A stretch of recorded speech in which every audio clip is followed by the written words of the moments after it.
ہم شراب نہیں پیتے میجورٹی الحمدللہ، کیوں؟ حرام ہے اسلام میں. جب حرام ہے ابھی آپشن ہی نہیں ہے کہ تھوڑی پینی ہے کہ زیادہ پینی ہے، نہیں پینی بھائی. جوا اسلام میں کیا ہے؟ حرام ہے. مشرکین مکہ جوا کھیلتے تھے، جتنی رقم جیتتے تھے غریبوں پہ خرچ کرتے تھے ساری. ان کو اس پہ اعتراض ہوتا تھا کہ بھائی یہ اتنا اچھا کام، اس سے تو غریبوں کو فائدہ ہو رہا ہے، اس میں کسی کا دل تھوڑی دکھا رہے ہیں ہم، سامنے والا بھی راضی ہے. لوگ کہتے ہیں کہ جی بعض دفعہ سامنے والے کا کروڑوں کا نقصان ہوتا ہے، تو آپ دلیل دے سکتے ہیں کروڑوں کا نہ کھیلو، ہزاروں کا کھیل لو، اتنا کھیلو کہ جتنا اگلا بھی نقصان برداشت کر سکے. تو کیا جا رہا ہے اس میں؟ وہ بھی راضی ہم بھی راضی، تو جیتنے. اور خاص طور پہ جیت کے جب غریبوں کو کھلا، یہ پہلے سے ایگریمنٹ ہوتا تھا مشرکین کا کہ جو جوا جیتے گا، جو جانور کا گوشت اسے ملے گا تو سارا غریبوں کو کھلانا ہے. سوال پیدا ہوتا ہے بھائی غریبوں کو کب کھلانا ہے تو جوا کھیل کیوں رہے ہو؟ تو بھائی جو جیتے گا اس کی طرف نسبت ہوگی. غریب کہیں گے اس نے کھلایا ہے، صدقے کی نسبت کس کی طرف ہوگی؟ جو جیتے گا جوا. تو اچھے کام کے لیے کھیل رہے ہیں، سوسائٹی کو فائدہ ہو رہا ہے، نقصان نہیں ہو رہا. قرآن نے اس جوے کو حرام کر دیا. نہیں بھائی، آپ غریب کو کھلائیں، آپ بیوہ کو کھلائیں، یہ کھلانے کا طریقہ اللہ کی نظر میں قابل قبول نہیں ہے. انما الخمر والمیسر، یہ جو سٹے بازی ہے نا، جوئے ہیں، یہ کیا ہے؟ حرام. یہی وجہ انشورنس کو علماء حرام کہتے ہیں. اور جو لبرل قسم کے مولانا مارکیٹ میں آ رہے ہیں نا، کہہ رہے ہیں ایکچولی یہ وہ انشورنس تھوڑی ہے جو سٹے اور جس سے آپس میں لڑائیاں ہوں اور جھگڑے ہوں.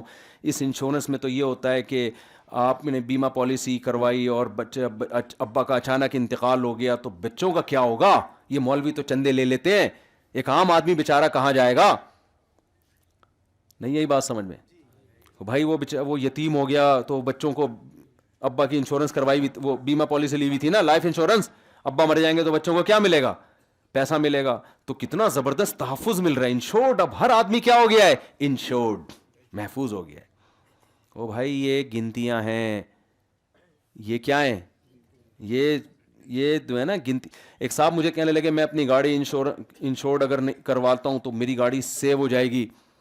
میں نے کہا اللہ کے بندے، یہ ایسی ایڈورٹائزمنٹ کے ذریعے الو بنایا گیا نا آپ لوگوں کو.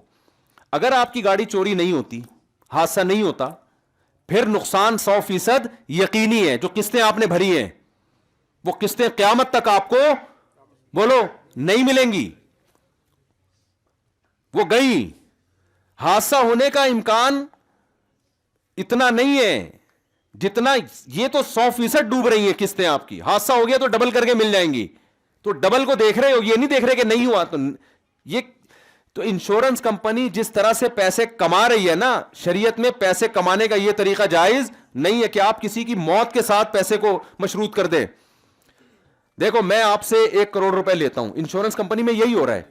اور اگر فائدہ ہو بھی رہا ہے، انسانیت کا فائدہ بھی ہو رہا ہے، تو میں نے تو بتایا نا کہ جب جوا ہے یا سود ہے. بعض دفعہ لوگ کہتے ہیں کہ انشورنس کمپنی میں پیسے ڈوبتے نہیں ہیں، وہ تو پروفٹ کے ساتھ ساری رقم لوٹا دیتی ہے، تو وہ سود ہے پھر وہ. تو ہمارے پاس سود اور جوے کے بارے میں اسلام نے یہ آپشن رکھا ہی نہیں ہے کہ ہم یہ سوچیں کہ اس میں انسانیت کا فائدہ ہے یا نقصان. اصل میں تو بے تحاشا نقصان ہے اس میں. لیکن اگر اسلام ان نقصانات کو نمایاں کرنا شروع کر دیتا ہے نا، تو ہم ایک غیر ضروری بحث میں لگ جاتے. ہم کہتے ہیں ایکچولی وہ نقصان تو اب تو نہیں ہو رہا. تو اللہ میاں نے کیا ایک دروازہ ہی بند کر دیا. میں انشورنس کی حیثیت آپ کو بتا رہا ہوں ہوتا کیا ہے. میں نے ان صاحب سے 1 کروڑ روپے لیے، یہ میں سادہ سی ایک مثال سمجھا رہا ہوں، اور ان کو میں نے انشورڈ کر دیا کہ اب آپ کو نقصان ہوگا تو کس کے ذمہ ہے؟ میرے ذمہ تلافی. تو میں ان کو کس چیز کے پیسے دے رہا ہوں؟ اگر نقصان ہو گیا تو پیسے دوں گا، نقصان نہیں ہوا تو یہ میرا کیا ہے؟ پروفٹ ہے. اسلام میں یہ طریقہ پیسہ کمانے کا جائز نہیں ہے. یہ جوا ہی ہے نا بھائی. چاند آیا تو یہ ہوگا، چھاپ آیا تو یہ ہوگا. یہ آپ کے اختیار میں تھوڑی ہے کوئی اگلا بیمار ہو رہا ہے یا گاڑی کو ایکسیڈنٹ ہو رہا ہے. تو باہمی تعاون کا دوسرا کوئی بھی طریقہ اختیار کریں وہ ٹھیک ہے، انشورنس والا طریقہ ٹھیک نہیں ہے. باہمی تعاون کے اور بہت سارے طریقے ہوتے ہیں، کمیونٹیز بنی ہوئی ہوتی ہیں، لوگ اس میں چندہ دے رہے ہوتے ہیں، اس میں پھر غریبوں کے ساتھ وہ بزنس نہیں ہو سکتا یہ. تو انشورنس کمپنیوں کا یہ بزنس ہے، نام اس کا لوگوں کو اس کے ساتھ تعاون ہے، لیکن حقیقت میں ہی کیا ہے؟ بزنس. تو اسلام نے ہمارے پاس آپشن ہی ختم کر دیا. بھائی انشورنس ہے تو حرام ہے، 2 اور 2 4 کی طرح. نہ اس میں جاب کرنے کی اجازت ہے، نہ آپ کو اس کا ممبر بننے کی اجازت ہے. ہاں بعض ملکوں میں انشورنس کروانا قانونی مجبوری ہے, وہ ایک الگ احکام ہے, وہاں تو آپ اسٹے کر ہی نہیں سکتے, اس کے احکام پھر جبر کے ضرورت کے احکام الگ ہوتے ہیں. تو سود بھی ایسا ہی ہے. جب اسلام نے سود کو حرام قرار دیا ہے, سود یہ جو آج دنیا میں اتنی غربت, غریب غریب سے غریب تر ہے نا, اب تو گوروں نے بھی ماننا شروع کر دیا کہ یہ سودی نظام کی وجہ سے. لیکن اسلام نے سود کو جب حرام قرار دیا تو لاجک نہیں بیان کی کہ ایکچولی یہ ہوگا تو یوں, کہ دنیا کے فلاسفر سارے اس بحث میں لگ جاتے. مشرکین نے سوال کیا تھا کہ بھئی سود کیوں حرام ہے, ہم جب قسطوں پہ بزنس کرتے ہیں تو قسطوں پہ بھی ہم چیز کی قیمت بڑھا کے لیتے ہیں. وہ جو بے کہا تھا نا, انما البیع مثل الربا, اس بے سے مراد تھی قسطوں کی بے. بھائی ایک چیز کیش پہ ہمیشہ سستی ہوتی ہے, ادھار پہ ہمیشہ مہنگی. توڑنے کا ادھار پہ بھی تو مہنگی ہوتی ہے نا, تو یہ وہی ہے. تو سود کیوں حرام ہے؟ اگر سود حرام ہے تو یہ بھی حرام ہونا چاہیے, اگر یہ حلال ہے تو وہ بھی حلال ہونا چاہیے. تو قرآن نے کیا جواب دیا؟ وہی جو شیطان کو جواب دیا تھا. آئی بات سمجھ میں؟ کیا جواب دیا؟ احل اللہ البیع وحرم الربا, کہ بھائی دونوں میں فرق یہ ہے کہ ایک کو اللہ نے حلال کر دیا ہے, ایک کو اللہ نے کیا کر دیا ہے؟ حرام. اور لا يقومون الا كما يتخبطه الشيطان من المس ذلك بانهم قالوا انما البيع مثل الربا. شیطان کو جو اللہ نے دھمکی دی نا کہ تجھ پر لعنت ہے, وہی دھمکی ان لوگوں کو بھی دی جو کہتے ہیں کہ سود کیوں حرام ہے. اللہ میاں نے کہا کہ جیسے شیطان نے میرے سامنے سجدے سے انکار کیا تو میں نے کہا لعنت ہے تجھ پر, دلائل نہیں دیے. تو جو کہتے ہیں سود اور خرید و فروخت ایک جیسی ہے لہذا ہم اس کو حرام نہیں مانیں گے, ان کو بھی اللہ نے جہنم کی وعید سنائی ہے. سمجھ میں آ رہی ہے بات؟ یہ مائک کو ہو کیا گیا, بہت سلو ہو گیا ہے, مجھے چیخنا زیادہ پڑ رہا ہے اصل میں. ہماری مسجدوں کے مائک اللہ کا اتنا بڑا فضل ہے نا کہ کہیں بھی ٹھیک نہیں ملا ہے الحمدللہ. یہ اللہ کا بہت بڑا فضل ہے. کروڑوں روپے دیواروں پہ خرچ ہوں گے الحمدللہ, دریوں پہ خرچ ہوں گے. اور یہ یہاں کا نہیں ہے, یہ یورپ میں بھی ہم نے یہی دیکھا ہے. یورپ میں ہمیں سڑکیں ایک نمبر ملی, ہسپتال ایک نمبر ملے, میڈیسن کوئی آپ لو ایک نمبر میڈیسن, ہر چیز ایک نمبر. مسجد کے مائک الحمدللہ 2 نمبر پورے یورپ میں, اللہ کا بڑا فضل ہے.